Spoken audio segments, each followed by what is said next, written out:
Well, hello there. I'm Axel the Beast, and this is the Curiosity Shot, the Zelda Dungeon Mailbag, where I answer your Zelda questions. Our first question comes from Aiden Pearson. Since Nintendo has said we will be seeing a much more mature Link, talking about Link being possibly over 20 years old in Zelda Wii, how do you think fans will like this, and what new features and changes could they incorporate with a mature Link? Well, I'm not sure they said he was specifically 20 in the official sources where they said he would be older. I think that's probably a good age range. I don't think he's going to be an old guy, but I don't think that's exactly what they've said. We'll have to see. I think fans are going to freak out, because, to be honest, I've had fan stories. I've made a few where I made Link an old guy, and everyone was like, what the hell? No, you can't do that. And, so I think there's going to be some reaction like that, no matter how much older they make Link. If he's not like 16, 17, like is the oldest he's been in Ocarina of Time or Twilight Princess, roughly. If he's much older than that, I think there's going to be some backlash. Some people are going to say, no, you can't do that with Link. But I think there are going to be some people who like it, and I think there's also going to be mostly a lot of people that aren't going to care. I don't really care as long as it's good with the game and it makes everything go together well and it's a good game. I don't really care.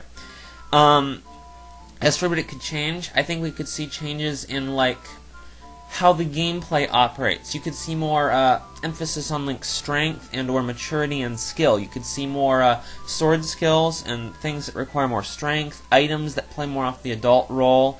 And in the gameplay and in the story, you might see a different role for Link, like the things where he's like, oh, little kid, you can't go to the swamp. It's too dangerous there. You need a sword and a shield. And then they sidle back and forth trying to stop you. I think we won't see that. We might see changes in like what role Link plays. He might be a more important. He might have a job. You know, Link never really having a job except maybe in Twilight Princess. He might, be a guard or something. You know, there's a lot of things they could play off with that. This question is, I actually don't know who sent it. If after Ocarina of Time Link got sent back, then wouldn't there be just one timeline? The adult timeline would just be after 7 years. I'll confess that Ocarina of Time actually does have multiple explanations for its ending. I don't think you need the split timeline theory to explain what happens at the end of Ocarina of Time, or even why it links up with other games. I have this kind of conspiracy theory thing I've talked about in the past where I think that the fans came up with the timeline split and then Nintendo ran with it. I've even had my own theory in the past about the Ocarina of Time ending before people proved to me that the timeline split is canonical, which it is. Nintendo confirmed it, so as much as I don't like it, it's true. But before I got confirmed that, I had this theory about, like, well, what if the Link in the Temple of Time stayed there, grew up, got woken up, defeated Ganon, got sent back in time, and then technically there'd be two Links, one in the Temple of Time, and the one that just got sent back, and then the one that got sent back goes to Termina, and just doesn't come back and doesn't mess with the timeline, so Wind Waker still happens. That's the theory I came up with. But again, timeline split's confirmed, so sadly, it's true. I know. I don't like it any more than you do.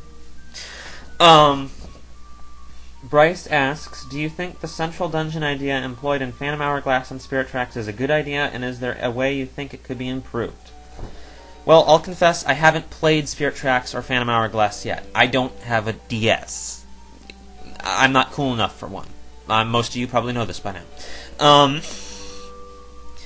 I think that the idea is good. I think it plays off generally what people want with the games. They want more dungeons. I mean, Wind Waker, my issue with it was that it wasn't enough time spent in dungeons. It was all the sailing. I think people like the dungeons, and I think this is proven by the fact that, everyone loves Link to the Past. Everyone loves Ocarina of Time.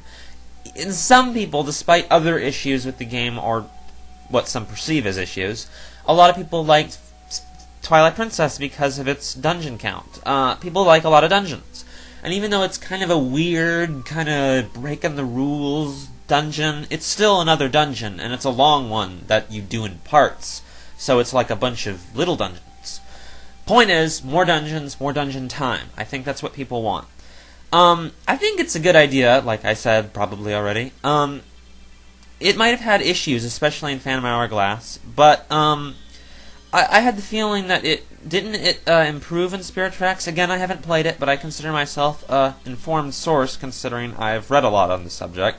In Spirit Tracks, didn't they fix it? Like, you didn't have to redo the same parts and stuff. I mean, the puzzles might have still been annoying. I don't really know, but that'd be more of a design issue with the game. I think there is issues with the idea. I think they might. I'm pretty sure they improved on most of them in Spirit Tracks, but I'm not sure. And I think it might get old if they keep doing it for the next game. Maybe they could put it on hold for a bit and try something else, or do it differently. I don't know. I think they shouldn't reuse the same card. Don't rest on their laurels, you know. Kyriaden asks, is there any chance that Nintendo will make a prequel to Majora's Mask? I'd love it if they did that. As you know, I'm a big fan of Majora's Mask. I sadly don't find it all that likely. Reason being is, despite the fact that Majora's Mask had this really interesting mystery to it around its backstory, its characters, its plot, and everything, I think that was kind of the point. I think they wanted it that way. I think the game was supposed to be mysterious. It was supposed to be weird. So I don't think they're going to make a game to explain it.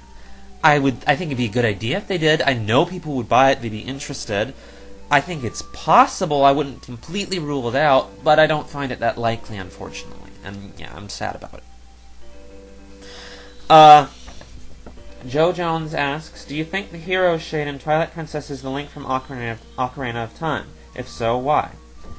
Well, again, there's no proof of this, but it is a pretty interesting theory. I'm not certain of it. I think it could be either way. He could be it, he could not be it. But I think it's possible. It has some possibility to it. I mean, I've heard a lot of people talking about it, and I didn't buy it at first. I heard people talking about his sword. It looks like the Master Sword.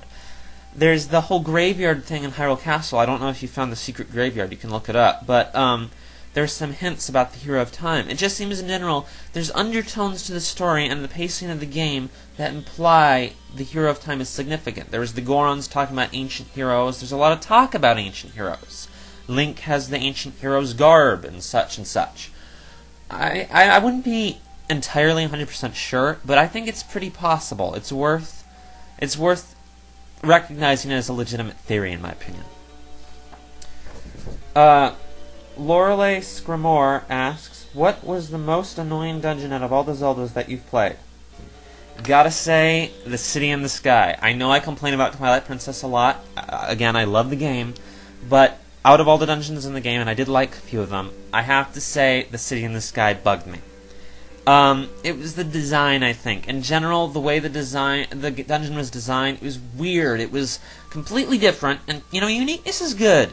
But it just had this, I don't know, it was weird. They'd had, the puzzles were really hard to get a feel for. You had to look around and wander around the room for a while, and before you even understood what was going on or what you were supposed to do sometimes. And I just feel there was a lot of overcomplication, a lot of times where you weren't sure where you had to go, so you had to like backtrack to all these different parts of the dungeon, and it was hard to get from here to there. There was a lot of weirdness with that, and it bothered me. I also, probably you all agree with me, I mean, who doesn't? The music. The music. The weird squeaking and chicken noises. I don't think anyone thought that was cool, and I think a lot of people found it annoying. Maybe I'm assuming everyone's like me, but who doesn't wish everyone was like them?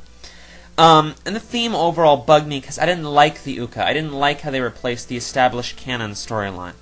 And finally, Argarok. The boss bugged me. I thought it was the worst boss in the whole game. Well, maybe Armagoma was worse, but I don't know.